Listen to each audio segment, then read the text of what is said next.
તો ઝારખંડની વાત કરીએ. પૂર્વ મુખ્યમંત્રી ચંપઈ સોરેન આમ તો એંધાણ હતા, પરંતુ આખરે બળવાનું બ્યુગલ ફૂંકી નાખ્યું. પોતાની નવી પાર્ટીની જાહેરાત કરી છે. સાથે જ વિધાનસભા ચૂંટણી પહેલા ભાજપ સાથે તેઓ ગઠબંધનમાં ચૂંટણી લડે તેવી પણ સંભાવના. ઝારખંડના ભૂતપૂર્વ મુખ્યપ્રધાન ચંપાઈ સોરેને આખરે બળવો કર્યો છે. કોલ્હન ટાઈગર તરીકે પ્રખ્યાત ચંપાઈએ મુખ્યમંત્રી હેમંત સોરેન સાથેના તમામ સંબંધો તોડી નાખ્યા છે. હવે સ્પષ્ટ થઈ ગયું છે કે આ વખતે ઝારખંડ વિધાનસભાની ચૂંટણી ઝારખંડ મુક્તિ મોરચા માટે આસાન નથી. ડિસેમ્બરના અંત સુધીમાં વિધાનસભાની ચૂંટણી થવાની છે અને તે પહેલા ચંપાઈ સોરેને પાર્ટી વિરુદ્ધ મોરચો ખોલી વિધાનસભાની ચૂંટણી રસપ્રદ બનાવી છે. संन्यास नहीं लेंगे राजनीति से। पिंटू हम हटा ले क्या बता रहे? हम हटा ले क्या हम छोड़ दें? जो हम अध्याय शुरू किया है हर दिन भी हमारा चैप्टर बदलते रहेगा। संगठन को मजबूत करेंगे, नया संगठन, और रास्ता में कोई अच्छा दोस्त अगर मिला दोस्ती करेंगे, आगे समाज का इस राज्य का सेवा करूंगा।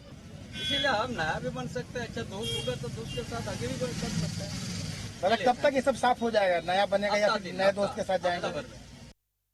ઝારખંડ વિધાનસભા ચૂંટણી પૂર્વ હવે ત્રિકોણીય જંગની સંભાવના વ્યક્ત કરવામાં આવી રહી છે. જો રાજ્યમાં ત્રિકોણીય જંગ થાય છે તો આનો સીધો લાભ ભાજપને થઈ શકે છે. ત્યારે આ ઉપલક્ષમાં ભાજપે પણ પોતાની પ્રતિક્રિયા આપી ચિત્ર સ્પષ્ટ કર્યું છે. झारखंड आंदोलन के आंदोलनकारी भी रहे, तो जो भी विचार है उनका निजी व्यक्तिगत विचार है, और हम लोगों ने भी कहा है कि भाई हमारे साथ उनकी कोई बातचीत नहीं है. जो भी निर्णय है, जो भी निर्णय करने हैं उनके द्वारा ही करने हैं और उनके द्वारा ही आगे बढ़ना है.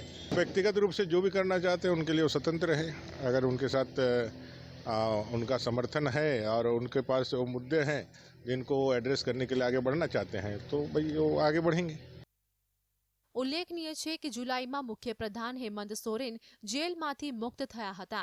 ત્યારબાદ માત્ર 24 કલાકની અંદર જ હેમંત સોરેને સીએમ ચંપાઈ સોરેનને મુખ્યપ્રધાન પદેથી હટાવીને ફરીથી રાજ્યના સીએમ બન્યા હતા. હેમંત સોરેને જ્યારે જેલમાં ગયા ત્યારે તેમણે જ ચંપાઈ સોરેને મુખ્યપ્રધાન બનાવ્યા હતા. વાસ્તવમાં તેઓ શિબુ સોરેન અને હેમંત સોરેનની ખૂબ નજીક માનવામાં આવતા હતા, પરંતુ સીએમ પદ પરથી એક ઝાટકે હટાવી દેતા તેઓ વિદ્રોહી થયા અને હેમંત સોરેન વિરુદ્ધ જ ચૂંટણી લડવાની જાહેરાત કરી છે.